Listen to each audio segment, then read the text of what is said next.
교육진단 시간입니다. 수능 시험이 이틀 앞으로 다가왔습니다. 그동안 수험생과 학부모님들께서 정말 수고 많았습니다. 이제 남은 것은 시험 당일까지 컨디션 조절을 잘 해서 실수 없이 실력을 발휘하는 것이겠죠. 오늘은 마지막 컨디션 조절과 시험 당일 최상의 컨디션으로 시험을 치기 위해 어떻게 할 것인가에 대해 얘기해보는 시간 갖겠습니다. 네, 오늘도 윤희련 교육문화연구소 대표 윤희련 선생님 만나보도록 하죠. 연결되어 있습니다. 윤 선생님 안녕하십니까? 예, 안녕하십니까? 네, 자 수능 시험 이 단판 승부인데요. 컨디션 조절 또 시험 치는 자세와 요령 이런 부분들이 상당히 중요하겠습니다. 먼저 수험생은 남은 이틀 동안 어떤 마음 자세를 가지고 노력을 하면 좋을지 조언을 부탁드립니다. 예, 방금 말씀하신 대로 이제 수능 시험이 이틀 앞으로 다가왔고 또 수능 시험은 단판 승부이기 때문에 단판 승부는 오늘 내일 컨디션 조절과 그리고 당일의 컨디션, 시험에 임하는 자세 이런 것들이 굉장히 결과에 엄청난 영향을 줄 수 있으므로 오늘 내일 시험 당일 관리가 굉장히 중요합니다. 그래서 먼저 수험생들의 오늘 내일 마음가짐에 대해서 좀 말씀을 드리면은요. 지금 수험생이나 학부모님도 마찬가지지만 가장 궁금한 게 시험이 쉬울 것이냐 어려울 것이냐 이런 생각을 많이 하게 됩니다. 사실 이것은 거의 의미가 없다.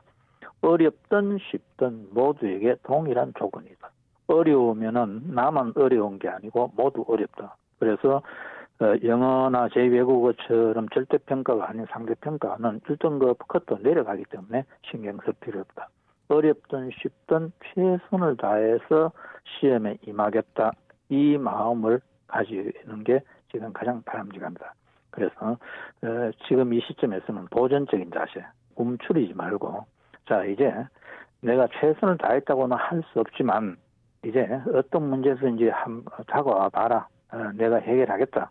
이렇게 좀 당당하게 심리적으로 위축되지 말고 당당하게 도전하는 그런 마음을 가지면 문제가 더 잘 해결된다는 것을 우리가 꼭 한번 생각해 볼 필요가 있습니다. 그리고 지금부터 오늘 내일 이 심리적 안정, 이 심리적 안정이라는 것은 그냥 이런저런 생각을 하는 게 아니고 원래 내 계획대로 공부를 해나가는 것입니다. 오늘 내일 어떤 무엇을 해야 될지 모르는 사람은 우리가 지난 시간에도 말씀을 드렸습니다만 지금까지 시험 친 모의고사 등 문제집 등에서 쭉 훑어보면서 내가 틀렸던 부분을 다시 확인하는 것만으로도 아주 큰 효과를 볼 수 있습니다. 그런 마음의 자세로 이 이틀을 잘 보내면 좋겠습니다. 네. 전반적인 수능 시험의 응시 요령과 과목별 유의사항에 대해 좀 정리를 해주시겠습니까?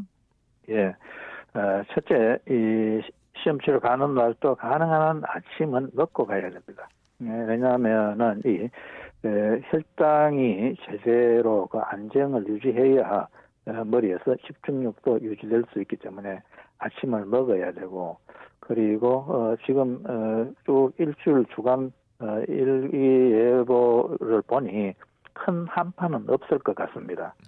그래도 아침이니까 이 옷 두께 조절은 스스로 알아서 하고 그리고 무엇보다도 시험 칠 때 우리 학생들이 주의해야 되는 것은 문제와 지문은 반드시 끝까지 읽어라. 모든 답은 지문과 문제 속에 있다.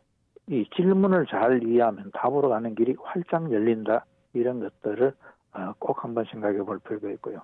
학교에서도 주의사항이나 이런 걸 많이 이야기를 할 것 같은데요.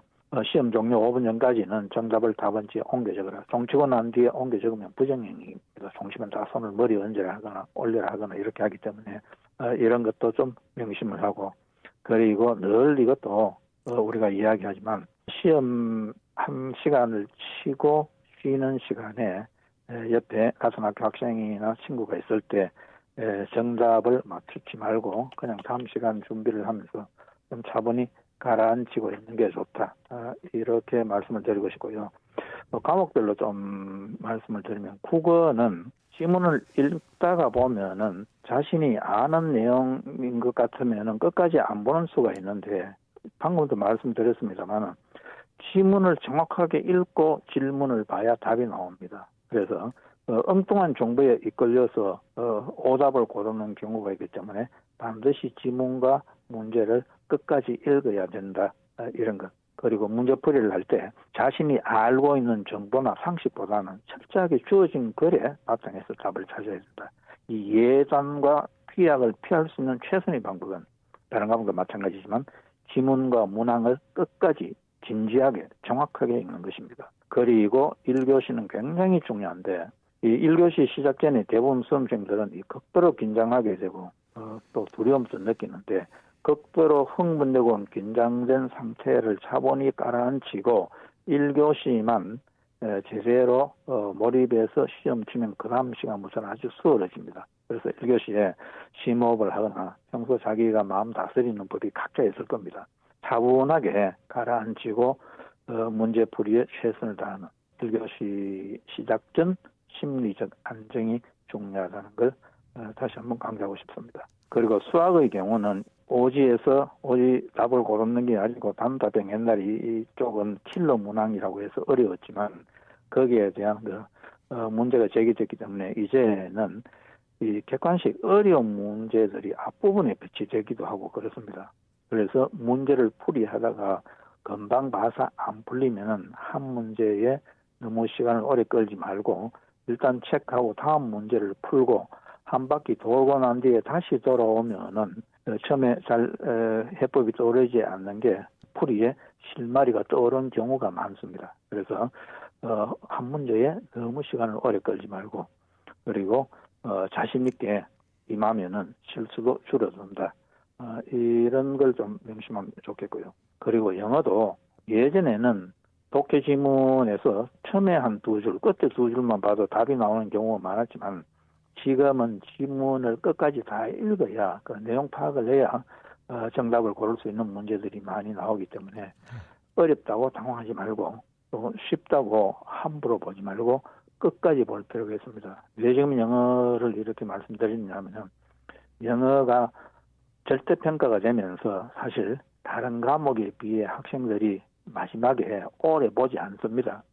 끝까지 안 보기 때문에 이 외국어는 며칠만 안 보면 좀 서먹해지고 낯선 그런 격에 있습니다. 그래서 문제를 끝까지 읽어야 되고 오늘 내일 독해 지문을 몇 문장이라도 새로운 걸 한 번씩 접해보면은 당일에 문장이 서먹하지 않을 수 있다. 그리고 문법적으로도 자주 다루어지는 부분이 있습니다. 그 부분들을 오늘 내일 한번 보면 좋겠습니다. 그리고 사회탐구든 과학탐구든 역시 이 문제를 정확하게, 특히 탐구 영역이 그렇습니다. 문제를 정확하게 읽으면 문제 속에 답에 대한 단서가 다 들어있다는 겁니다. 특히 이 제시된 자료나 도표, 그래프 등을 정확하게 해석하도록 노력하면은 좋은 결과가 나올 것 같습니다. 네. 요즘의 시험은 온 가족의 총력전이라고 하는데요. 자, 학부모님과 수험생을 응원하는 분들께서 좀 유의할 부분이 있다면 어떤 것이 있겠습니까? 예, 너무 지나치게 관심을 보이면 수험생들에게 부담을 줍니다. 그리고 주변의 친척이나 지인들께서도 그냥 오늘 정도 하지 내일 당일 시험 치기 전날에는 전화를 안 하는 게 좋습니다. 혹 그 전날 전화가 오더라도 부모님께서는 고맙다, 전하겠다 이 정도로 수험생과 직접 부딪히지 않게 하는 게 바람직합니다. 그래서 부모님께서는 시험 전날 가져갈 것을 다 마련해서 여러 바구니 같은데 수험표부터 전부 유의사항에 적힌 걸 넣어놓고 정시에 일어나서 출발할 수 있도록 같이 노력을 하면 되겠습니다. 그래서 부담을 주기보다는 믿고 맡기는 자세가 바람직하다. 이 점만 명심을 하면 되겠습니다. 네. 윤 선생님, 자, 해마다 우리가 수능 고득점을 위해서 수험생에게 권하는 방법이 있죠. 특히 예비 소집 다녀와서 이 밤에 잠이 드는 시간까지 어떻게 해야 하는지에 많은 수험생들이 도움이 됐다고 하는데요. 올해도 조금 말씀을 부탁드립니다.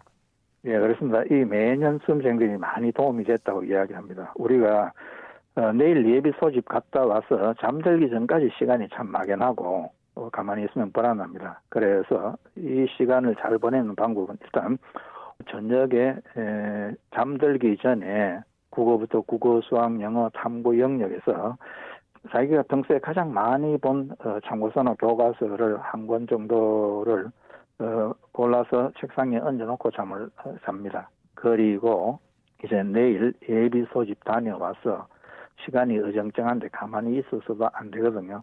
그러면 그때 국어부터 국어, 수학, 영어, 탐구 영역을 내가 내놓은 책을 뭐 새롭게 공부하거나 암기하겠다는 생각보다도 그냥 쭉 목차만 보듯이 쭉 넘기면은 책장을 넘기면 평소 봤던 책이기 때문에 줄침 부분이나 이런 것들만 봐도 다 연결이 됩니다. 그런 식으로 이렇게 쭉 책장을 넘기면서 전체를 한 번씩 보면은 5과목을 다 국어, 수학, 영어 그리고 탐구 2과목 이렇게 다 보는데도 길어야 2~3시간 하면은 전 과목을 다 훑어볼 수 있는 시간이 됩니다. 이렇게 하고 나면은 뭔가 마음이 좀 편안해지면서 저녁에 잠자리에 누워도 잠이 잘 옵니다. 자기 전에는 너무 집중해서 보면은 이 신경이 곤두서 바로 잠이 안 오기 때문에 예비 소집 갔다 와서 이 오늘 준비한 책을 국어, 수학, 영어, 탐구를 평소 보던 책을 한번 쭉 목차를 보면서 책 내용을 쭉 넘기면 도움이 된다. 이게 아주 크게 도움이 될 겁니다. 이렇게 한번 해보면 좋겠습니다. 네, 오늘 말씀 대단히 고맙습니다. 윤일현 교육문화연구소 대표 윤일현 선생님이었습니다.